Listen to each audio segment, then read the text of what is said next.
বলেছিলাম যে বৈশাখ মাসে রামায়ণ পাঠ করা ভালো, তাই আজকে আমি কৃত্তিবাসী রামায়ণ একটু পাঠ করছি। আজকে পাঠ করব রামের জন্ম বিবরণ। হেথা তিন রানী চরু করিল ভক্ষণ, কোটি সূর্য যিনি সেই তিনের বরণ। হইয়াছিলেন বৃদ্ধা শিরে পাকা কেশ, চরুর ভক্ষণে যেন যৌবন উন্মেষ। বিধাতা সকল মায়া করেন ঘটন, এই কালে ঋতুমতি হলো তিনজন। দশরথ জানিলেন এসব সন্দর্ভ, ঋতুর লক্ষণে জানা গেল সেই গর্ভ। এই মতো তিন গর্ভ বাড়ে দিনে দিনে, 2 মাস গর্ভ জানা গেল সুলক্ষণে।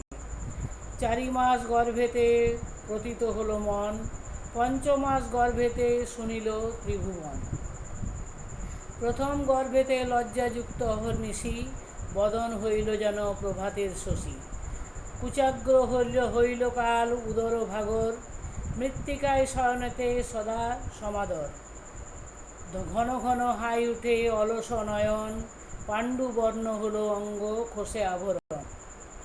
কৃষ্ণবর্ণ প্রকাশ হইল স্তন বটে, শরীরে না রহে বস্ত্র নিত্য বল টুটে। এই মতে হইল সে গর্ভের বর্ধন, 9 মাস গর্ভবতী হলো তিনজন।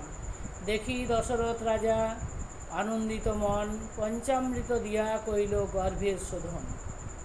যে ছিল প্রাক্তনে পুণ্য তাহার কারণ, কৌশল্যারে দেখা দেন প্রভু নারায়ণ। স্বপ্নে শঙ্খচক্র গদা পদ্ম সাঙ্গধারী, চতুর্ভুজ রূপে দেখা দিলেন শ্রীহরি। পুত্রভাবে হরিকে করিল রানী কোলে, কহিলেন কৌশল্যারে ডাকিয়া মা বলে।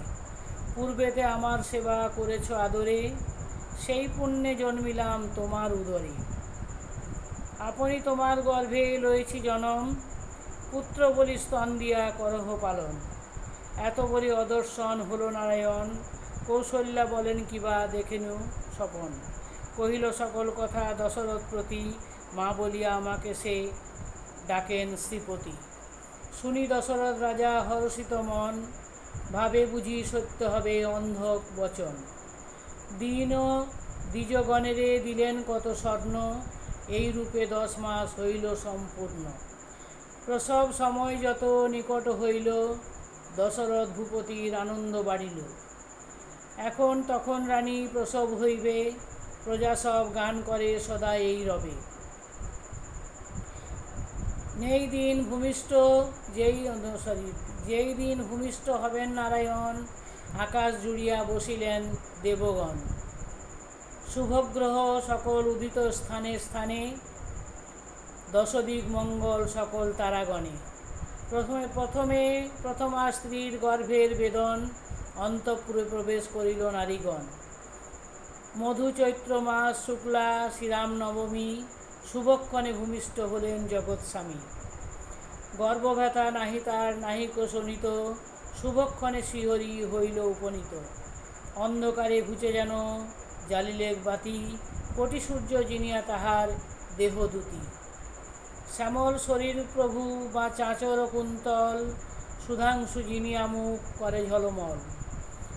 আজানুলম্বিত দীর্ঘ ভুজ সুললিত, নীলোৎপল যিনি চক্ষু আকর্ণ পূর্ণিত। কে বর্ণিতে শক্ত তার রক্তষ্ঠাধর, নবনীত জিনিয়া কোমল কলেবর। সংসারে রূপ যত একত্র মিলন, কিসে বা তুলনা দিব নাহিক তেমন। জয় জয় হুলাহুলি দিল নারীগণ, সাবধানে করিলে নারিকা বিচ্ছেদন। কৌশল্যার দাসী সেই শুভবার্তা লয়ে, শুভ সমাচার দিল রাজধামে গিয়ে। শুনি দশরথ পূর্ণ পুলক শরীরে, অষ্ট আবরণ দিলেন দাসীরে। পরম আনন্দে রাজা পাশরে অর্পণা, কত ধন দিল দিজে কে করে গণনা। গণক আনিয়া করিলেন শুভকাল, পুত্র মুখ দেখিবারে যান মহিপাল। ইন্দ্র যেন চলিলেন শচীর মন্দিরে, চন্দ্র যেন আসিয়াছে রোহিণীর ঘরে।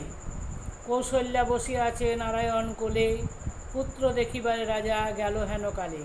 ধীরে ধীরে দশরথ পুত্র নিল বুকে, ঘন ঘন চুম্ব দিল চাঁদ মুখে। দরিদ্র পাইল যেন নিধির কলস, ততধিক আনন্দিত রাজার মানস। অন্ধজন যেমন নয়ন লোভে হয়, ততধিক দশরথ পাইয়া তনয়।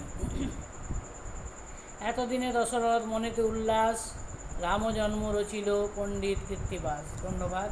আজকে রামের জন্মকথা আমি বিবরণ করলাম। ধন্যবাদ। শুভ